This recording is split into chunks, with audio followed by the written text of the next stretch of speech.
It's time for Monday Morning Quarterback as we look back on all the action in Week 7. We start in Nashville, Tennessee. Georgia gets the 37-20 win over the Vanderbilt Commodores in a really weird game in which it just kind of feels like, I don't know, man. Like Georgia just loves to sleepwalk through these kind of games. You know, it's 24-7 at half, then it's 27-7. You think, okay, Georgia's going to run away with it. Then Vandy scores 13 fourth quarter points. Our friend Chris Doring pointed out that Vandy had not scored a touchdown against Georgia since 2018. They end up scoring 3 of them in this ball game. Ken Seals throws for 201, 2 touchdowns against the Georgia secondary. Carson Beck in the football game, 29-39, 261, a touchdown. And he had an interception that was returned all the way to the 1, practically a pick 6. Give him credit, though. He did make the tackle on that. Positive performance in the running game. Edwards, 20 for 146, a touchdown, 7.3 yards per carry. That's without a doubt the best performance from a running back they've had this season. So, kind of a ho-hum game. I mean, you go to Nashville, kind of a weird place, right, with the stadium, the reconstruction, or the construction on it, what have you, and you get the W. But maybe the biggest news coming out of this ball game, definitely the biggest news, Brock Bowers goes down with an ankle injury. He is now out 4 to 6 weeks. It has been confirmed by Pete Thamel, having to have surgery on that ankle. So a massive blow for the Georgia Bulldogs in this football game. And so the win over Vandy is a costly one for the Dogs. They do have a bye week this weekend, then take on Florida and the world's largest outdoor cocktail party. So we'll see how they're able to bounce back from that and just what life without Brock Bowers for basically the rest of the season is going to be like for the Bulldogs. But either way, a less than inspiring win. But,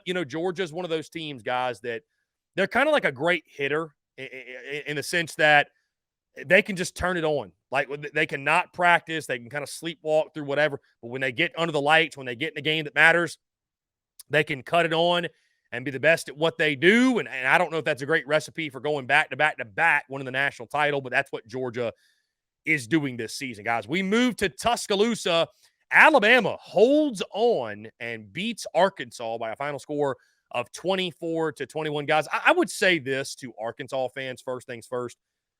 I think you have to buckle in and get behind Sam Pittman. I do. I think you got to buckle in, get behind him. I don't know about Dan Enos. I don't know that Dan Enos is the answer. I don't know if Dan Enos is the guy or not. I have my doubts. I really have my doubts. But you got to lock in with Sam Pittman. Because, guys, I don't know who Arkansas would go get. I don't know who's going to be a better fit, who's going to want more for Arkansas than what he wants for the Razorbacks football program. And an inspiring effort, right? I question whether this team had quit or not. Maybe they just mailed it in. They don't care. They know they're no good. They know they have no chance. They're going to pack it up and leave. They have not done that. And that performance Saturday, I thought it showed it undoubtedly, right? Arkansas with outscoring Bama 15-3 in that second half. That game could have just been over. Could have been over, right? Arkansas outscoring Bama 3 in that second half. Almost pulling off the upset. Give Bama credit, by the way. They held on late, ran out the clock. Bama's got real issues, man, on the offensive line. I mean, we keep talking about it. It's hard to believe how bad they are on the offensive line, but they really are. I mean, they've got serious problems. Jalen Milroe was 10 for 21, 238, 2 touchdowns. KJ Jefferson, the guys, back to the Arkansas side, a certified dude is KJ Jefferson. Certified dude. Flat out. He is incredible. Both with his legs, throwing the football as well. And, Bama escapes. They're not the Bama of old. They're not flashy Bama. They're not dominant. They're not better than everyone. But you know what?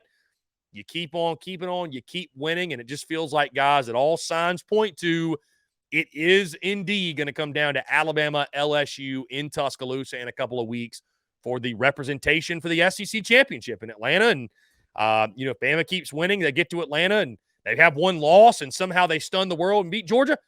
Bama's going to get in the college ball playoff. It's going to happen. So they got to figure out the offensive line. They got to get more consistency out of Jalen Milroe in the offensive attack. But, hey, all it is win. Win, baby, win. That's all that matters on a week-in, week-out basis. Tennessee gets a 20-13 win over Texas A&M. Guys, Jimbo Fisher, I think that era's run its course, man. I do. In regards to what Texas A&M is paying him, they're not getting the ROI. They're not getting the return on the investment. They're not seeing what they expected to see from this tenure, from this era. And I don't know what more you need to see if you're an Aggie. I don't know what more you need to see. The inconsistency of the football team, right? 1 week it's the secondary. 1 week it's the quarterback play. 1 week it's just the offense as a whole. It's lack of run game. Like, they've got so many issues in College Station. And you can't point back and say, well, it's because the quarterback's out, right? We lost our quarterback. We lost Wegman. Guys, Max Johnson weeks ago was being touted as maybe he's better than Connor Wegman. And Max Johnson just looks like one of those, I mean, old school NFL quarterbacks that has zero arm strength. Like, the dude's out there throwing lollipops, right? And this is a Tennessee football team, that Joe Milton did all he could to try to throw this game away, right? Late interception in the end zone. And Joe Milton did not play well. 11 for 22, 100 yards, a touchdown and a pick. It might be Nico time in Knoxville. And still, Texas A&M couldn't take advantage. Give credit to Tennessee's defense. That front seven, guys, is legit. They're one of the best groups in the SEC. The running game, by the way, at Tennessee was fantastic, right? 19 for 136 for Wright, 12 for 42 for Small. Milton even 8 for 34, and then Sampson 9 for 25. They've got multiple dudes that can beat you in the run game. We'll see if that's enough to carry them into Tuscaloosa and beat the Crimson Tide back to back. But you look at the Texas A&M side, guys. Wins enough. How much more can Aggie fans take? How much more can Texas A&M fans stomach in the Jimbo Fisher era? That was a must-have for him. I mean, that flat out was a must-have. I said before the season, I thought 8-4 or worse was probably going to be enough to get him fired. And people want to talk about the buyout. Guys, they've got unlimited oil money. That money don't even matter. If they want him gone, Texas A&M will get him gone. So, tumultuous times in College Station and Tennessee on the flip side, guys. I think you have a conversation at QB, but you got a running game and you can stop the run, and those are two things you can carry with you, both road and home in the SEC, and you can win big with those two things. LSU, a dominant win in Baton Rouge over the Auburn Tigers, 48-18. Guys, I expected another close game like so many we've seen in this series. That was not the case in this one. I mean, LSU jumped all over Auburn. It was 17-0 before you could blink, up 20-7 at half. And again, they just run away with it. Love the consistency from LSU, 17-3, 14-14. That's what they scored in each of the four respective quarters. Jaden Daniels continues a stellar play, 20-27, 325, 3 TDs a pick. We knew, guys, that if this game became a shootout, there's no way Auburn could keep up, right? Logan Diggs, 18 for 97 and a touchdown. He's been fantastic. There was a reason why South Carolina wanted him so badly and why LSU wanted him so badly and why it was such a big deal when they got him to commit. Peyton Thorne on the Auburn side, guys, 12 for 23, 102.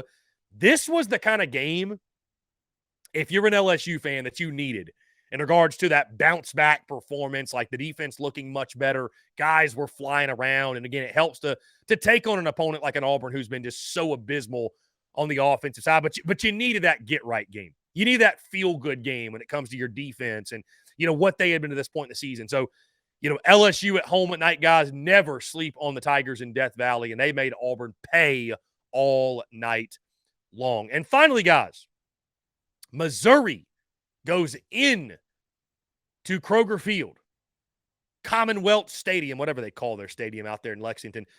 Mizzou with a big-time beatdown of Kentucky, 38-21. Guys, you got to give Eli Drinkwitz a lot of credit right now because he was on the hot seat as much as any out there. And also, to me, guys, we did our drive around the SEC stuff before the season, our SEC team previews, and we had our folks, our good friends over from the Mizzodcast on the show. And they talked about, right, the criticisms of Drinkwitz, and he's playing the wrong quarterback, get Brady Cook out of there. Give credit to Eli Drinkwitz for sticking to his guns and making this thing work, man. Mizzou is 6-1 right now. And Brady Cook wasn't fantastic, right? 19 to 29, 167, a touchdown, a pick. The running game with Schrader, Pete, Brady Cook as well, right? Schrader and Cook rushed for a touchdown each. The defense was swarming. The defense was all over the place. Devin Leary couldn't get anything going, had 2 interceptions. Ray Davis was good, right? He is Kentucky's fastball, if you will. But all in all, they held Kentucky in check for the most part. Barian Brown just 3 catches for 18 yards. I don't even think Dane Key had a catch in this football game. And in a game in which, guys, Luther Burden only 2 catches for 15 yards, you still find a way to get the job done. Theo Weiss Jr., 6 for 58 and a touchdown. Johnson on the outside, 2 for 44 and a touchdown. Mizzou's a real threat, guys. Mizzou is a really good football team. It's not smoke and mirrors. It's not, they're getting lucky to this. Like, they've played a terrible schedule. Missouri's a good football team. You have to give credit where credit's due. Missouri is a force. They are a threat in the SEC East, and now South Carolina, of course. They face the Gamecocks in the battle for the Mayor's Cup. Missouri is a football team that is a force to be reckoned with, and this will be a game that you look at from the South Carolina perspective, the Mizzou perspective, the battle for the Mayor's Cup. Going to be really, really interesting as Mizzou tries to continue to extend that streak they have with the Gamecocks, and not a game that can be slept on because, again, this isn't schedule-aided or smoke and mirrors. Missouri, it's time we recognize, is a real threat in the SEC East.